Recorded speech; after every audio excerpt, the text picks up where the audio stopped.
is up, everybody? My name is Kyle and welcome to my channel. If you're new here, thank you so much for joining. And if you're returning, thank you so much for coming back. I really appreciate it. Today's video, well, I haven't really been making houseplant content that long, or like video content for that long at all. But for today's video, I wanted to jump on the bandwagon of one of my favorite houseplant content creators, that being Wildfern, which you have to know who Wildfern is if you're watching this channel for houseplants. So Wildfern put out a video recently called the year-end houseplant wrap-up tag, is what I believe it was called. And I thought it was a cool idea. I've seen her do them in the past. I wasn't making content, so I couldn't participate. But you know, I know this is a smaller channel. I haven't been doing this that long, but I wanted to throw my hat in the ring. I wanted to jump in on this. So yeah, this is gonna be my year-end houseplant wrap-up tag. I'm gonna be going through, if you don't know how this works, I'm gonna be going through 10 questions that Wildfern proposed, and she was asking other houseplant creators in the space to make videos answering the same questions. So highly recommend checking out her video. Pause this one, go watch that one first. But yeah, throw my hat in the ring. I'm gonna do one of these as well. So I'm just gonna dive into the questions. I've gotten some of the plants I wanna talk about over here. I've also changed my scenery. I didn't really wanna shoot at my desk today. It's the holidays. I took the time to set up my tree, so I gotta get it on camera at least once. And yeah, because I wanna bring some plants out. I felt like this was a cool setting. So yeah, change of scenery. I'm on a new camera. I've said this before. I've been struggling with this one. So forgive me if the autofocus is a little bit crazy. I've been struggling with it. But yeah, with that said, I'm gonna dive into these questions. I've already spoken way too much about things that aren't houseplants. So let's just do this. I have my phone right here. So question one is, actually, you know what? I'm gonna grab the plants first and then I'll answer this question.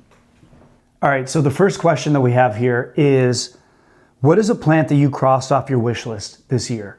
And I've got two right here because I couldn't just pick one. They both come with caveats, and I'm sure there's one or two more around the house here that I probably could have thrown in here. I'm not the best of cataloging when I pick my plants up, so there were a few that I wanted to include, but I wasn't sure if I got them in 2024. So anyway, the first one I want to talk about is this one right here. So this is a Hoya carnosa Wilbur Graves. This one is, I believe, the China form. Yes, so this is the China form. Hopefully this focuses on the plant and not my face. This one was on my wish list. I've got quite a few carnosa varieties around the house, and the Wilbur Graves had my eye for a while. It was pretty difficult to find. The cuttings I was finding on like Facebook Marketplace were really expensive. Wasn't really worth it at the time for me, but I managed to find this small 2-inch pot from a plant shop in Chicago called Catalina Plant Co. And if you haven't been there and you do like Hoya, they sell a lot of their Hoya in 2-inch pots. So like if you're looking to get like a starter Hoya, that's a great shop to go check out. Definitely not a sponsor, but just love that shop. So I got this Hoya carnosa Wilbur Graves China from that shop this year. And I mentioned that this plant came with a caveat, and that is I've really struggled to keep like the silveriness of this plant going. So as you can see on these leaves, they're splashy, but they're pretty green. And then these leaves down here are much more silver. I've cut this plant back a few times. It's in really good light. Maybe it needs to be up hot, but I just can't get this one to produce silver leaves. So I bought it looking beautiful. The leaves are still on here from when I bought it. They still look great. I just can't get it to produce silvery leaves. If you have any feedback or tips, please let me know. All that to say, this was a wish list plant. I think this is a good lesson in like, what is a wish list plant might not exactly be what you think it is. So I was really happy to get this plant. Kind of expected it to be easy and do exactly what I wanted, but it is not. It was still a wish list plant. Still gonna keep it going. I'm gonna cut it back again soon, but yeah, wish list plant number 1 is this Hoya carnosa, Wilbur Graves, China. I'm just gonna set it over here. The second one also comes with a caveat, and you may have seen this one if you watched my grow tent tour. This is my blue oil fern. So this was a wish list plant for a while. I saw this, I think, for the first time on Kaylee Ellen's channel, and it seemed like this plant was much more readily available in Europe than it was in the US. So I patiently waited and found one. I now have one, crossed it off the wish list. So what is the caveat with this one? The caveat is I'm afraid of it. So it's been growing really well for me in my grow tent, and you know, there's good humidity in there. I keep it watered, but I'm afraid to take it out. So I checked this plant off the wish list, and now I'm like babying it, and I still love it, but again, it's just in my grow tent. I haven't even put it in a cover pot. It's just like sitting in this little tray. I water it so that, you know, I can leave a little water in the reservoir. But yeah, this plant is super cool. I love it. Hopefully it picks up on camera with that light. But, you know, there's just a really cool bluish hue and like iridescence to this plant on some of the leaves. I'm not sure what the factors are in making it some leaves more blue than others, but yeah, I love this plant. I actually can feel there are some spores on the back if I can find them. Here, I can show you. It's got some spores on the back. But yeah, blue oil fern, checked it off the wish list. I'm afraid I'm gonna kill it. It does great in my grow tent. Can't really admire it in the same way I'd like to while it's living in there, but it's growing really well. So hopefully one day I'll get the courage to move it out of there and it'll be a nice big plant. I could put it in a prettier pot than the nursery pot. And yeah, this plant can live its best life. Okay, that was the first question. I've probably spoken too long, but let's move on. So question number 2 is, what is a genus that you want to get more into in the new year? And I'm actually going to go grab a few examples of the genus that I'm looking to get into. Hold on one second. Okay. I'm going to hold on to this one just because this one's strappy and I don't want it to get damaged. But so the second question is, what is a genus that you want to get more into in the new year? And as you can tell from all the plants sitting in front of me, I'd really like to get more into Anthurium. And I'm kind of picky when it comes to Anthurium. I like more of the like strappy variety like this one. This is a, I always forget its name, Anthurium Wendlingeri.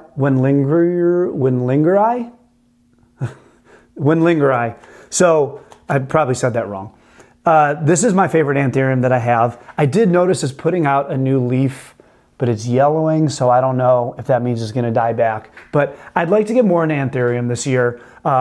Definitely the strappy variety. We'll get to that later in one of these questions, but right now I've got these 4 Anthurium. This is a crystallinum variety, I believe. Let's just check here. We're doing this live. Oh, come on. Sorry, this is a clarinervium. This one is the Anthurium dorayaki. Trying to cover my face so it focuses on the plant. And then this one, like I said, is the Wendlingeri. Said that wrong, I'm sure. I'm actually just gonna set this right here for now.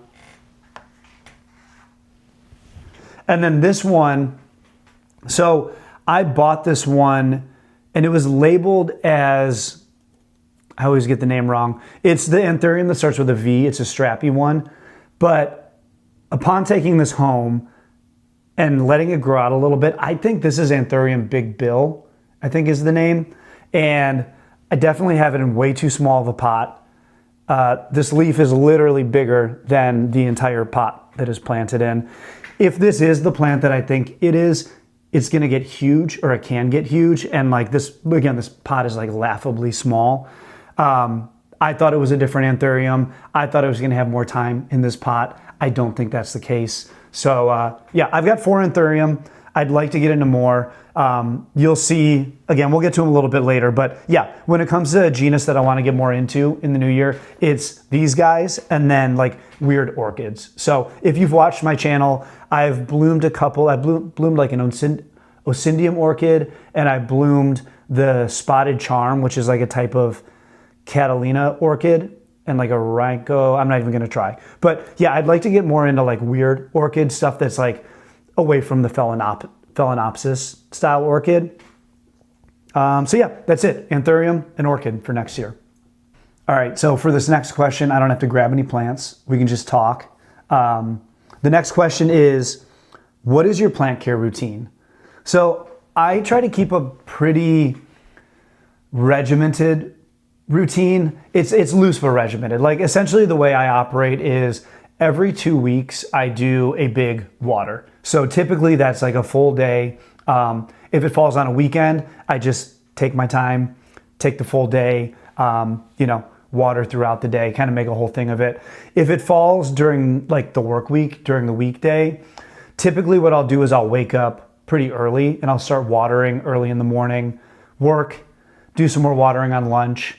Maybe when I find a 5 or 10 minute break here or there throughout the day, go water a few more, and then after work, do another big water to finish it off. So every 2 weeks or so, I do a big water, and then I do some like spot watering in between. So like some of the smaller plants, like I said I didn't need plants, but here, like this small anthurium, this one probably would need to get watered. I think I water this one once a week. I have a few air plants that, are in bright spots that get watered once a week. Anything that's in like small pots or in like really highlight spots, I'll spot check throughout the week and water as needed. But as far as my routine goes, it's like try to get as zen as possible every 2 weeks.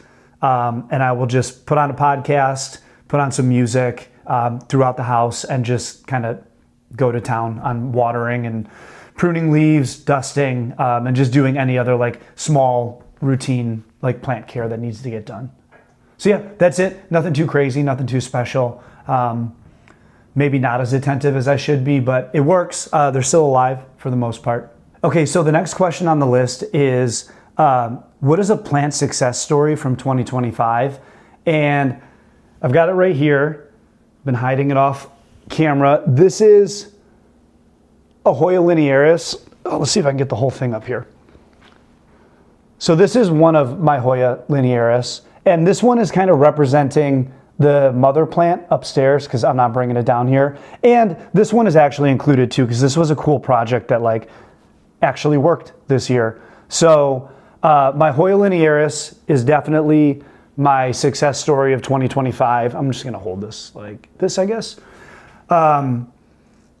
I definitely have videos about this plant, so I won't dive too much into it. You can go check them out if you want. I'll like link it somewhere. But I've had a Hoya linearis for a couple of years. It's like my favorite plant. It's always grown for me, but this year was the first year it flowered.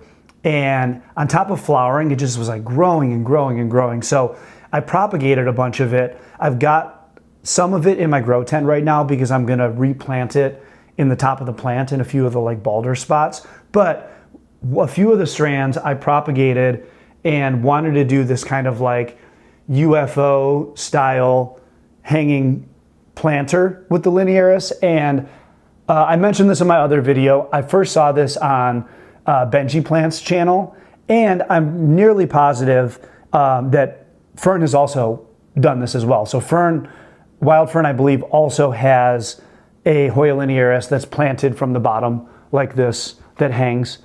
This one has grown like crazy. It's still growing. You can see like some of these vines that are coming out this way. This is all new growth.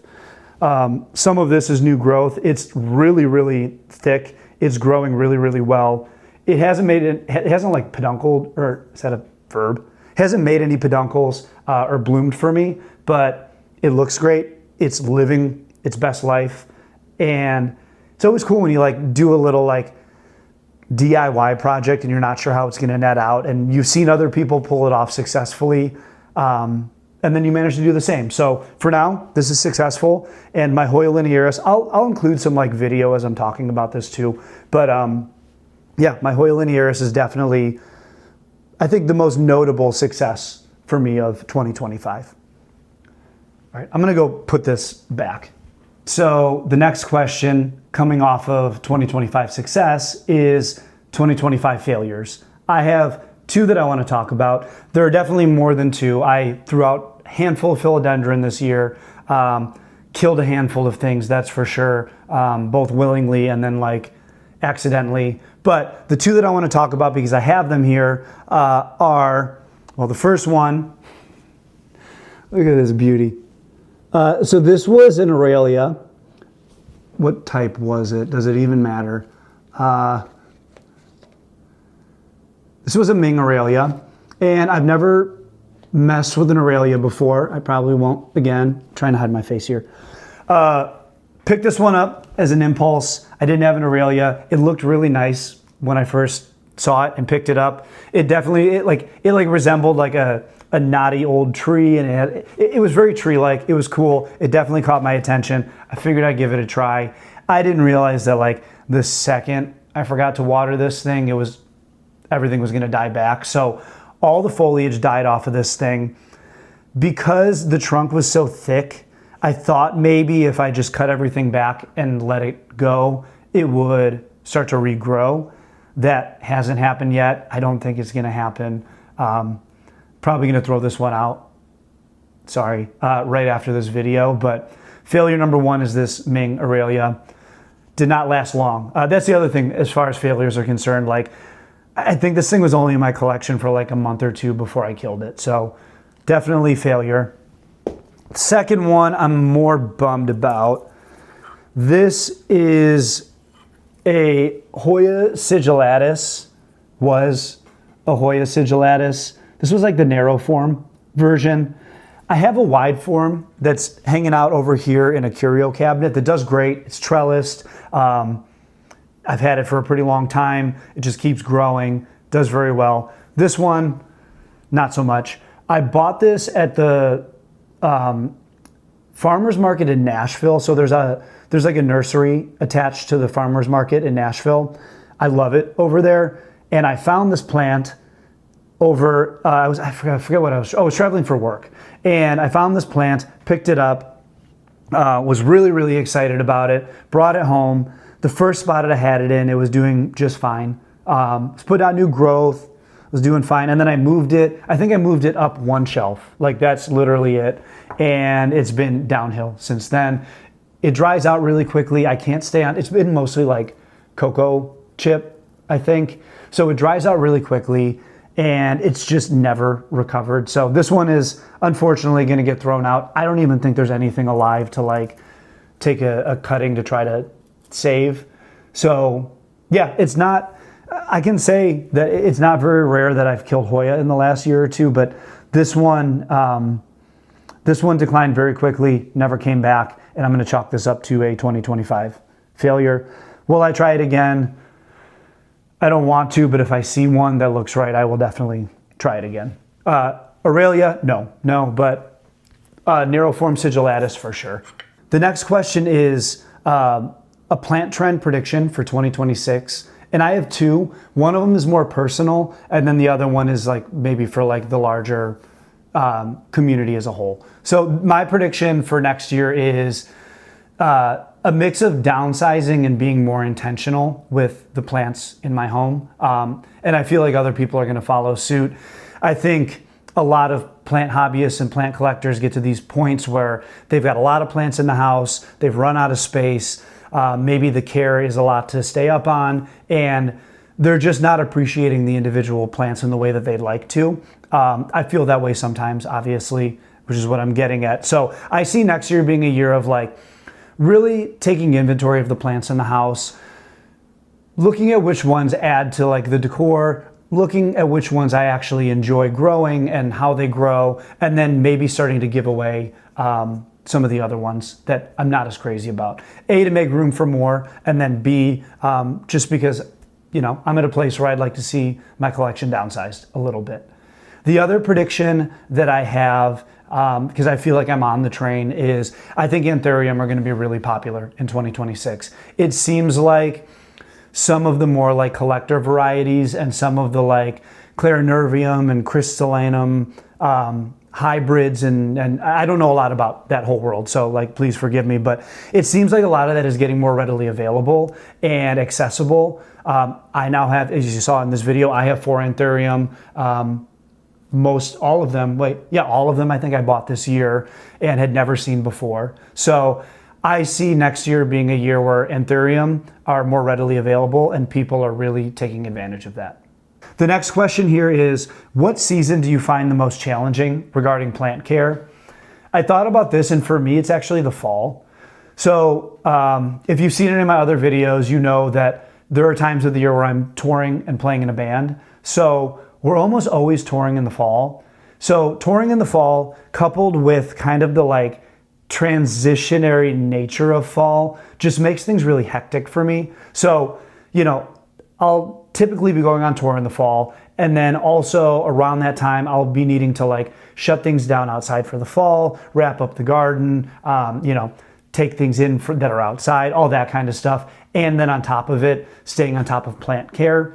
I almost said spring because we tour in the spring as well, but what I've found and when I thought about it was in the fall, a lot of my plants in the house are still like in summer mode, so they're growing a lot. They're taking in a lot of water and they just need more upkeep and more care than normal. So the fall is really hard because my house plants are in like summer mode. I'm typically traveling. I'm typically occupied with other things that need to get done in and around the home to get like ready for winter. And fall is definitely the hardest for me. Next one is, what plant pests do you struggle with most or fear the most? I'll make this quick. My alocasias get spider mites, which is why I don't really have alocasia anymore. My Hoya rotunda flora, my small one, got mealy bugs this year, but that was really easy to take care of. And then I should probably make a video about this, but like there are a handful of Hoya that I suspect have flat mites. Well, I have a microscope. Maybe I'll make a video about it. Probably not going to make a video about treating them because I think I'm just going to toss them. I'm at like my plant limit here in the house, and I feel like where I'm at with plants, this is unfortunate, but like unless they're plants that I absolutely love or I really want to try to save, there are going to be situations here in the next year or so where plants are going to get sick, things are going to happen, and they're just going to get thrown out. That's my prediction for 2026 is downsizing a bit and kind of taking care of plants as they come by putting them straight in the trash. Top wish list plant for 2026. I mentioned I want to get into Anthurium more. So a couple plants in that genus that are on my list is I'd really like a Anthurium pendens and an Anthurium pallidiflorum.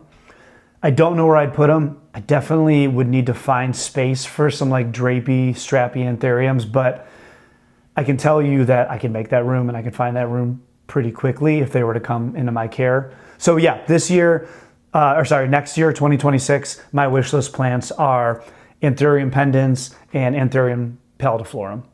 Okay, last question here. I'm gonna double up, I guess, but the last question is, what is your favorite plant of 2025? And that is definitely gonna be my Hoya linearis. It's been my favorite plant for a while. It did really great things for me this year. It bloomed, it grew like crazy. I propped it. I was able to do that like UFO planter. I was able to make a few videos around the linearis and kind of showcase like what that plant has done for me in the house. So yeah, I think that the plant is like, it's given me a reason to make videos. It's bloomed for me. It's just like really showed up this year. So I don't have it here with me. I'll include like some pictures and some video. Maybe in the outro, we'll do like a little ode to the linearis. Hopefully that's not like an in memoriam for like, this better not be foreshadowing is what I'm trying to get at. But my Hoya linearis was definitely my favorite plant of 2025. Probably going to be my favorite plant of 2026 should it decide to keep gracing us with its presence. But that's it. I think I went through everything. If I missed a question. It's probably for the best because I was rambling. Hopefully you enjoyed this video. Hopefully it doesn't seem weird that I did this video, but yeah, I wanted to try my hand in it. I love Wildfern's videos. This seemed like a really fun way to participate. And you know, a lot of the reason that I started making these videos is just to have like people to talk to about houseplants. I love my friends, I love my family, but you know, they're definitely not as nerdy about this stuff as I am, and I know that there's other people out there like me. So just wanted to jump on the bandwagon. Hopefully you enjoyed it. Please feel free to jump in with any tips, tricks, make fun of my care, ask me any questions, and yeah, hopefully you enjoyed this video. My name is Kyle. This is my channel. Please feel free to like and subscribe, and I hope I catch you in the next one.